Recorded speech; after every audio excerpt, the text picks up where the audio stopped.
out here in Vesuvius, Virginia. I think that's how it's pronounced.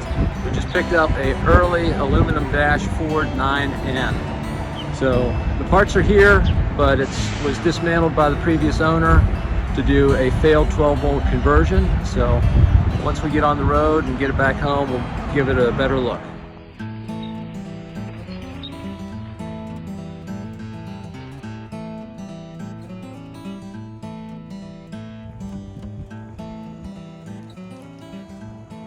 This is not the video that I thought I would be making.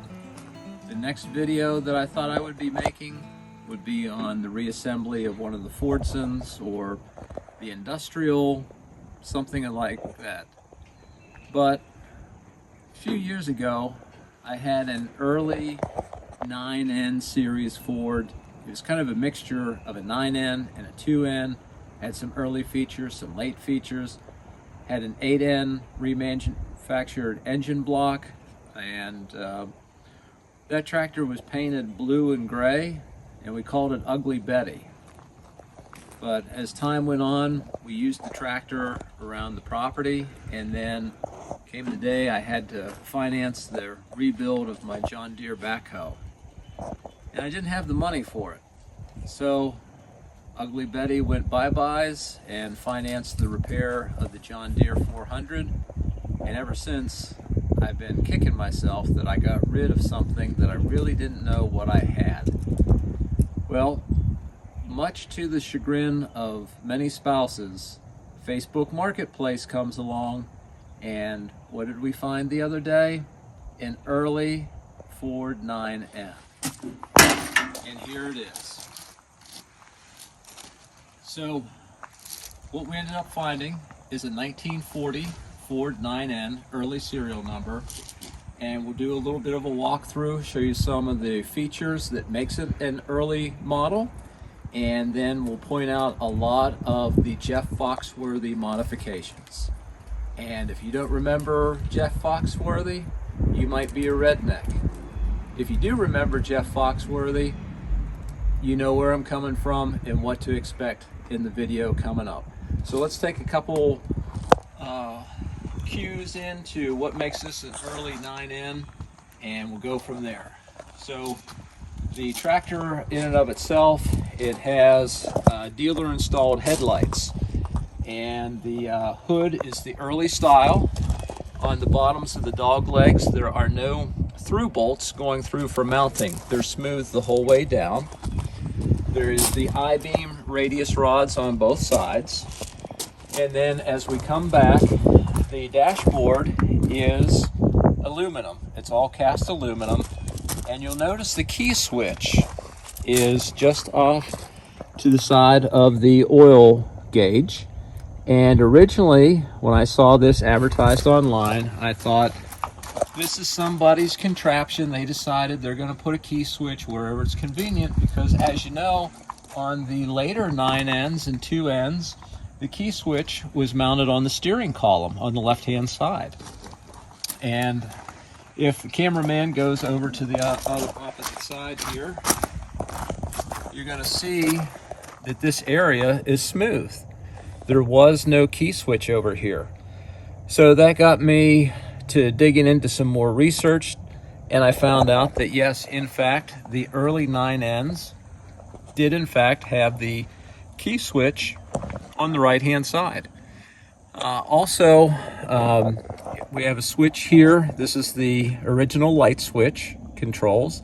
There's the ignition pilot light, and we'll see this empty hole up here. That's where the push button starter is to be installed. And this little guy right here is a reason why some people should just throw their tools away, and we'll talk about that later. But as we look at the top of the transmission housing, we have the aluminum top plate, and then the PTO engagement lever cover is also aluminum, and the corresponding inspection cover on the opposite side is also aluminum. We'll also take a look at the fenders. It has the two rib fenders, so you have the top rib and the bottom rib. So that makes it another characteristic of an early 9N model tractor. Now, One of the things that is not correct is the steering wheel. It has the later 3-spoke steering wheel instead of the large overmolded plastic Ford truck steering wheel that was used.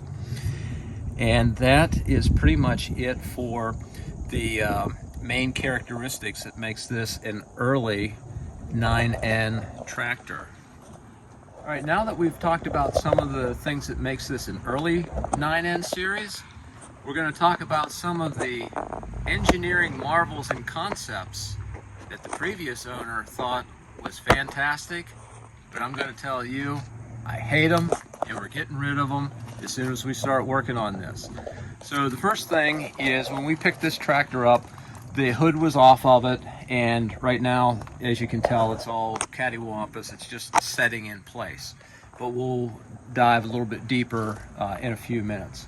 So the first modern marvel of engineering that was placed on this is this front bumper. So the front bumper is fantastic, and I'm sure that Norfolk Southern or Penn Central is looking for a section of railroad track, but it doesn't belong on a 9N.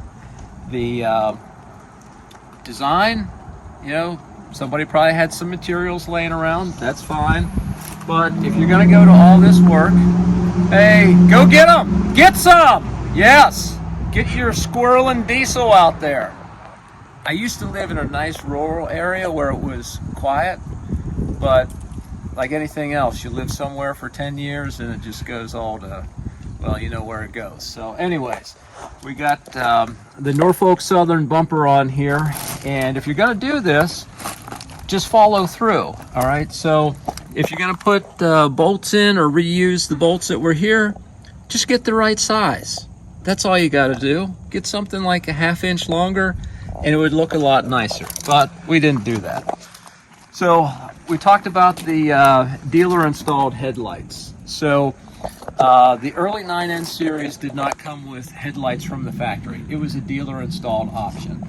But I can guarantee you that when the dealer put them on, they put them on the correct way so that the drain hole was not facing up to collect all of the water inside of the headlight assembly. This side of the assembly still luckily has the glass lens, and if we get a close-up down here at the bottom, you'll see it has the Ford logo and the Tracto Light name embossed in the glass, so that's really good. But if we look at the other headlight, the glass is missing, but it does take the old style pop-in bulbs that you just press in the socket, give it, you know, a quarter turn, and they're in there for good. The wings, the mounting wings on both sides are broken off.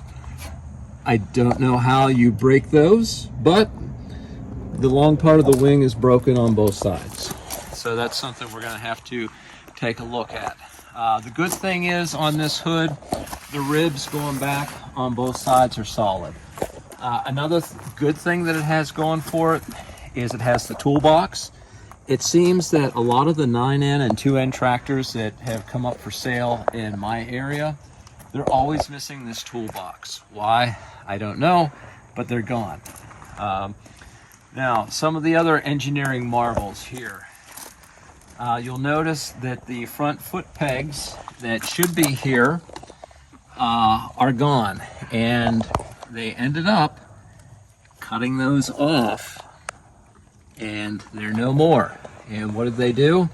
They decided they were going to create their own step ladder to get up on here. So I don't know, you know, everybody's circumstances are a little bit different, but these running boards that were made are pretty substantial, out of diamond plate steel with an integrated step to get up on here, but they are horrible. They stand out like a sore thumb.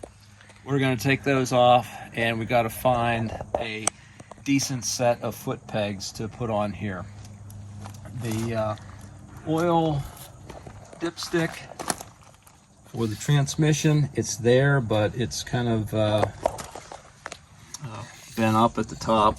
I don't know how that happens, but it is what it is. So come around here to the back, and I had to chain up the lift arms to the 3-point. But pay attention here. I'm going to give you a free lesson.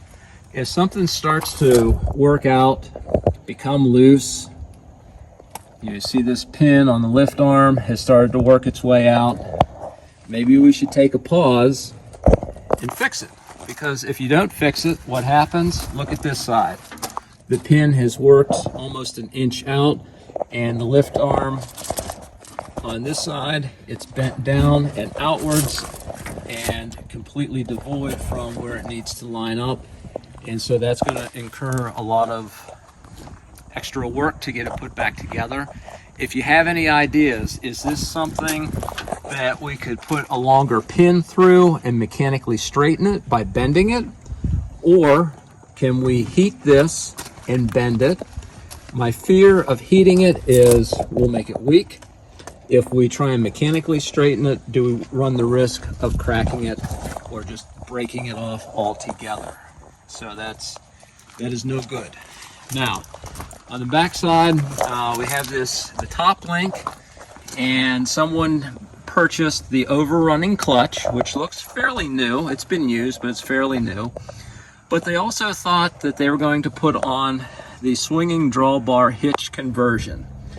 Now, a lot of it is just bolt on for the back, but then you're asking yourself, hey, how do we mount the swinging drawbar, which goes down here, as you know, on the later tractors? How do we have that so that it's functional? Because the early 9Ns and 2Ns does not have the 4 bosses cast into the bottom of the transmission housing that are tapped for that purpose. So I'm going to show you what this person did, which is horrible. Do not do this. If you own a cutting torch, drill bits, a drill, anything of the like, use your head and think, is this a good idea before I start cutting and torching on a piece of equipment? I don't mean to sound mean, but a lot of us in this culture that enjoys the will it start, will it run videos and restoration projects and everything, we like to find stuff that is neat and has a good story, but we don't want a story that started off with, I think I can do that, and maybe wasn't so sober when they started out on the project. So when we come back, I will show you what's going on underneath of this tractor.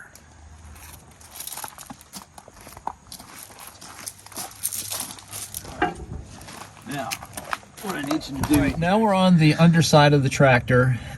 Just in front of me is the bottom of the hydraulic pump. As we work our way towards the back end of the transmission housing, you can see this is the aftermarket plate that would have bolted onto an 8N or later tractor for purposes of securing the swinging drawbar. But what do you notice? You see 4 bolts here, 1 and 2, the 3 and 4 in the back, a pipe spacer going into the bottom of the transmission housing. Can we please not do that? So here's the question. Did this person drill and tap for threads the transmission housing to run these bolts through, which do not appear to be that tight because the lock washers that are here are still split, and they have the deviance, the variance, so one's higher than the other. So they have not crushed down to be flat. So the question is this transmission housing drilled and tapped for these bolts, or did they simply drill through the transmission housing, and on the inside we might find washers, nuts, lock nuts, maybe 10 gallons of JB Weld? We don't know. But my hope is I will be able to take these 4 bolts out. Hopefully these holes are tapped for threads, and I can get some cap screws or something that could screw in there and be somewhat concealed and be flush with the transmission housing as a means to get rid of all of this junk. It's terrible. So you can kind of get where I'm coming from.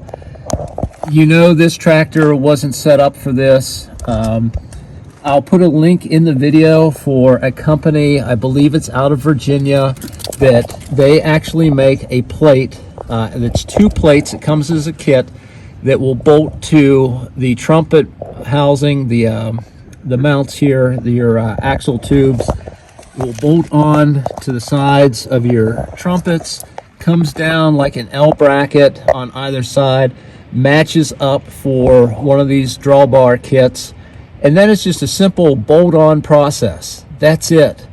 But that's not what they did here. All right, I'm sure you've noticed that the bottom of the oil cup for the air filter is missing. It's missing from here, but I have it in the box of parts that came with the tractor. You can see shiny, bright, and new 12-volt alternator. Someone had attempted to convert this over from 6-volt to a 12-volt system, and I'll talk about that a little bit more later, but that was kind of like the main issue. The gentleman that we purchased this from said that he had bought this from a military buddy of his up in Ohio. He retired from the military, moved down to Washington, D.C. area, and for the past 7 years, this tractor has bounced around his different homes in that area, and he never did anything with it. And he said the previous owner tried to put the 12-volt conversion on, could not figure it out, and so he bought it and was hoping to get his son-in-law to help him with it. That didn't pan out, and there it's set. So you have that as new. You have the carburetor, which looks like a aftermarket Amazon special. And now I want to talk about the gasoline tank and battery access door. So again, people do what they think is right, what they want to do, but let's take a look at something. This battery door is not correct for this tractor. But you might be saying, but it looks like that's what's supposed to be there. It isn't. What's the first telltale clue? I'll show you. Right up here. So right up here, we have an exterior hinge. And I guarantee you that the Ford Motor Company did not use a Stanley National Hardware exterior hinge. And you know I'm being sarcastic, but you know that that's not right. This tractor took a snap-in stamped steel lid for this area. And if we take a look, we can look at the body lines of where this is right here. And now we have this lid that steps out. It's about 1/4 of an inch wider on both sides.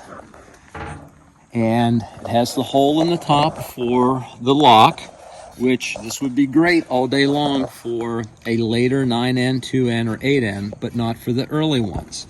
Now, we open this up, and we notice that there is no remnants of the large horseshoe-style hinge that would have been here had it been a flip-top lid. We also see that this gas tank, the filler, is centered in the opening. On the later 9Ns, 2Ns, and 8Ns, this filler is offset. So that's another characteristic and a telltale sign that this is not right, that's on here.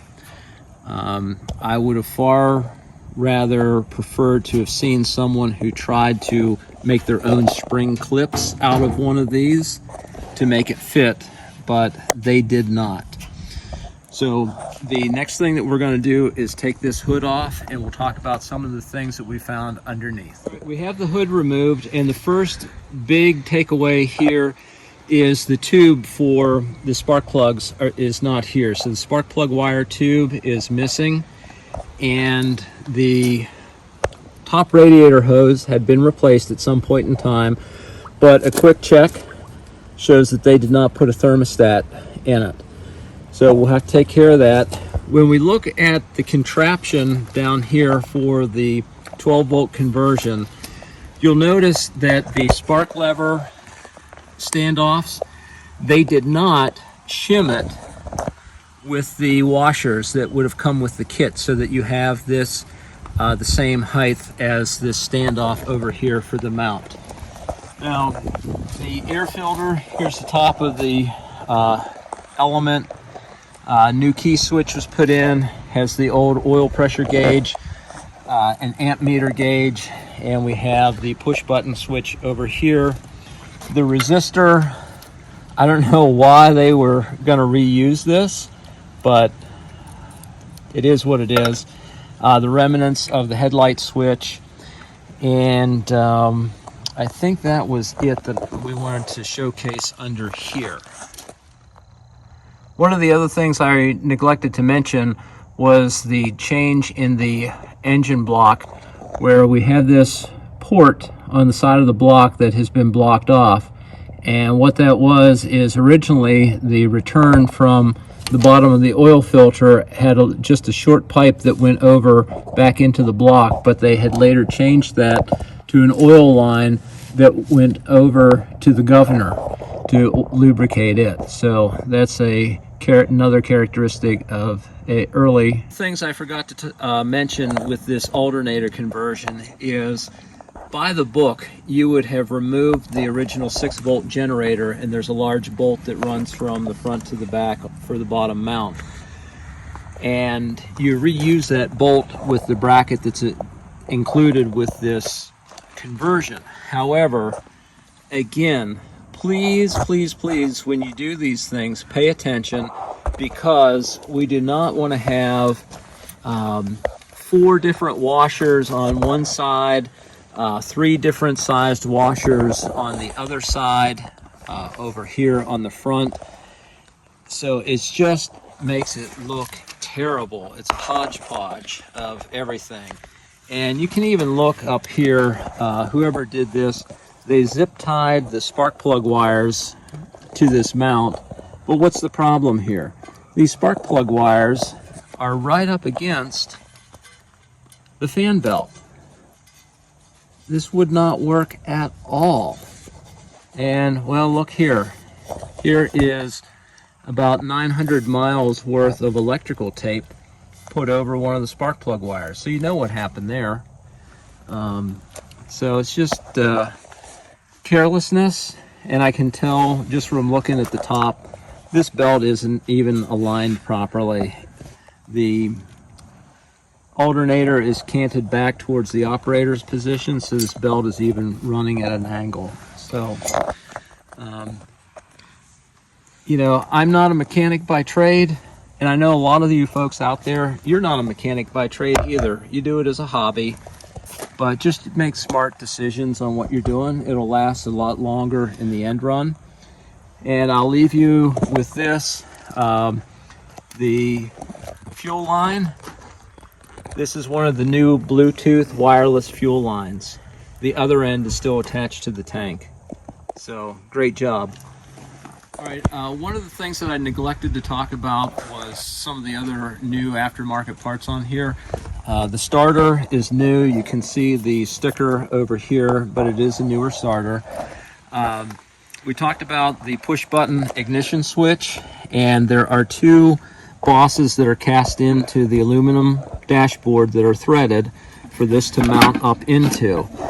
Now, I was talking earlier about people that should have their tools taken away from them. The first thing is, if you're trying to wire this up for the 12-volt conversion, maybe along the way you would actually tighten down the things that need tight. But more so, this resistor, it mounts with these 2 bosses here. One is still threaded. One, Mr. Drill decided to go straight through the dashboard into the other side. So this key switch, the wire on it, it's too short. This needs to mount over here, but you can see what I'm talking about, people. This is already threaded for the bolt, just like these up here are threaded. So why are we going to do this? That's just laziness. And the last thing that I'll leave you with, because now it's starting to rain, is if you're ever going to sell something on Facebook or Craigslist, do the fantastic Craigslist rebuild. And you know where that term came from. But let's look at some of the things on here, such as the tag on the column that gives you your patent information. A couple pieces of masking tape would have been fantastic. I'm just saying. Overspray, you know, just kind of make it look nice. Maybe this was making it look nice for somebody. I'm not that somebody.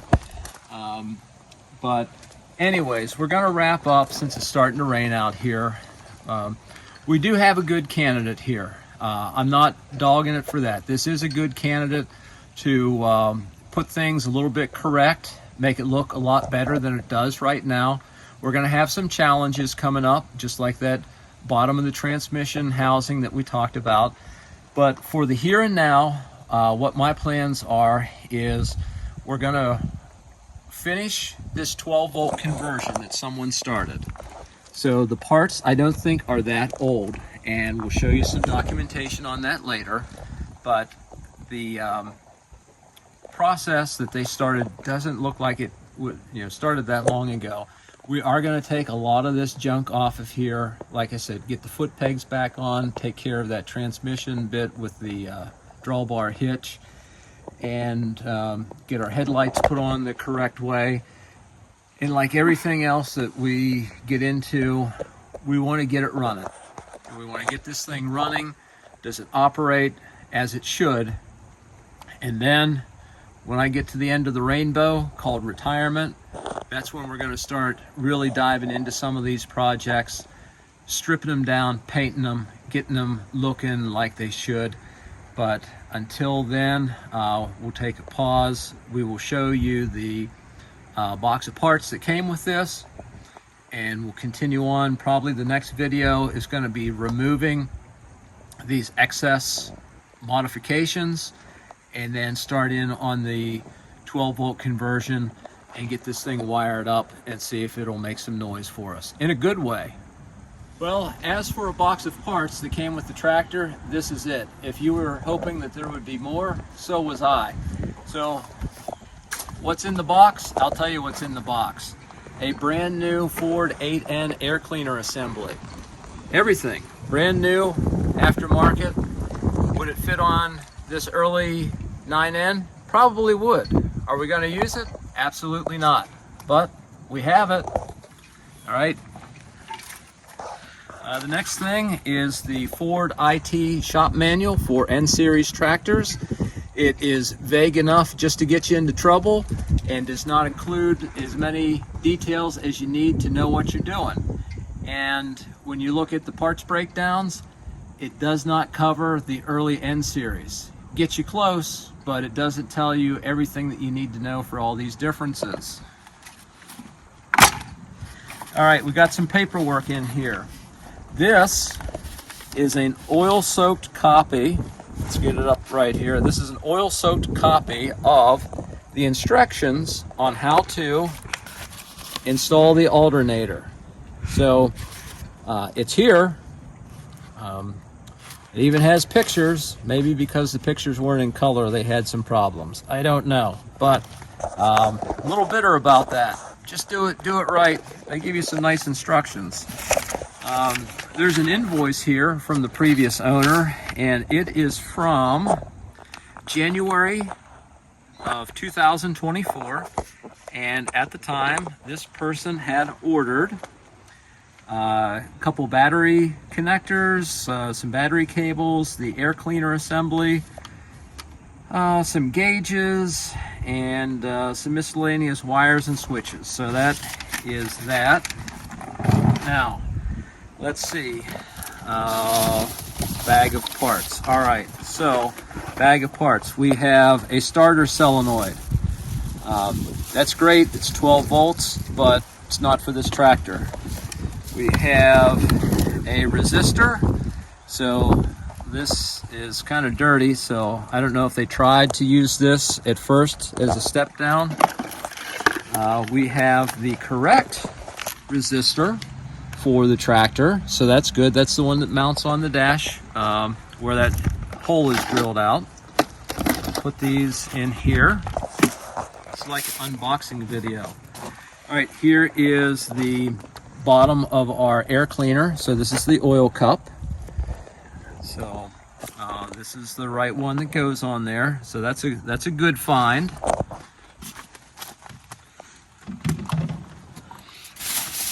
Now we have this bracket. I don't know what this bracket is for. This almost looks like something that should mount on the head of the motor, and maybe one of the control rods goes through. I'm not exactly sure. We're gonna have to check in on that. We have the air tube. So from the top of the air cleaner down to the intake on the carburetor.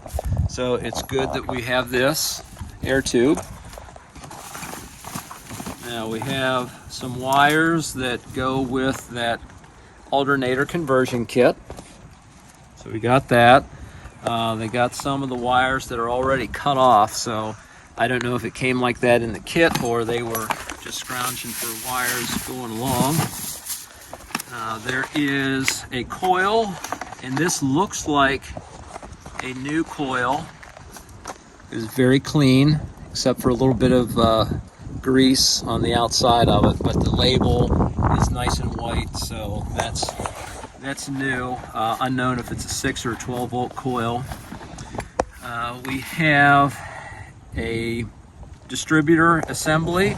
This is obviously a used one and a used coil, but let me show you what we found out inside. So I'm going to take the cover off. We'll take this coil off of the top. Take our distributor cap off. Now, what is not here? The rotor button is not here, but what do we have in here? We don't have points in a condenser. What we have, see if I can get that into the camera, it's kind of hard to see the label right there, but we have an electronic ignition conversion for a front mount distributor. So this, maybe this was the attempt to get rid of the points and go 6 volt, 12 volt. I'm not exactly sure. I haven't taken off the distributor cap rather, on the tractor as it sits right now to see if there's another conversion in there. But it has one of the wires for that electronic pickup sensor is cut, so I'm not sure where that goes. I'll have to do some research on that. Not familiar with these electronic ignition conversions, so sorry about that. Now in this bag we have a key switch. Looks like it was a Dorman, no, Cambridge, so it just has the Dorman colors, but 3-position key switch that does not work for this tractor. Maybe this would work on an 8N. I don't know. We have the 8N in there, but that's what's there. We have 2 gauges here. This one, no, only 1 gauge. Okay, so we have a starter switch in the box. It's still taped up, so I'm not going to open that, but you can see the picture on here. And there is, what is this one? An oil pressure gauge. So this is a brand new oil pressure gauge. One of the things I found out was these early tractors, the gauges actually had a chrome trim ring on it, on the outside of it, instead of the black. So that's that. And then the rest of the things in this bag were the battery cables. So we have a nice brand new ground strap. That's the correct style, so that's really nice. And then we also have battery to, let's see, what does this one go to? Probably battery to starter switch, and then starter switch to starter. So we got 2 new cables there. So those are some good finds. Those are things that we're going to need for doing this conversion.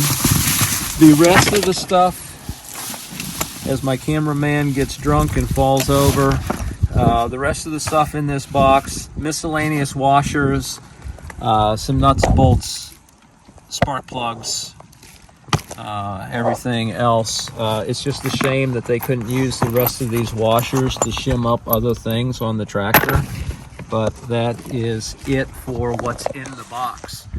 So that is it. Like I said, we're going to kind of categorize, organize these parts, and then get this tractor cleaned up and start with this conversion, complete it, and see if we can get it running. So thanks for tuning in. Like I said, it's been a long time since we produced any content or video, and I really appreciate you checking back in with us.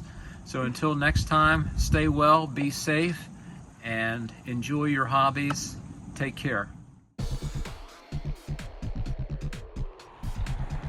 Let's take a moment to talk about the power of observation. Seller, are the rear tires filled? Is this something that's going to make or break the deal?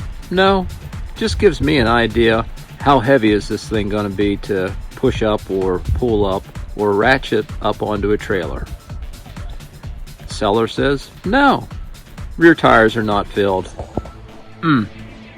Okay, sounds good. Now, I'm not a detective, but I would say that those tires are filled and leaking and leaking and leaking. What about the other tire? It seems to be leaking calcium also. Are you sure about that? They're not filled?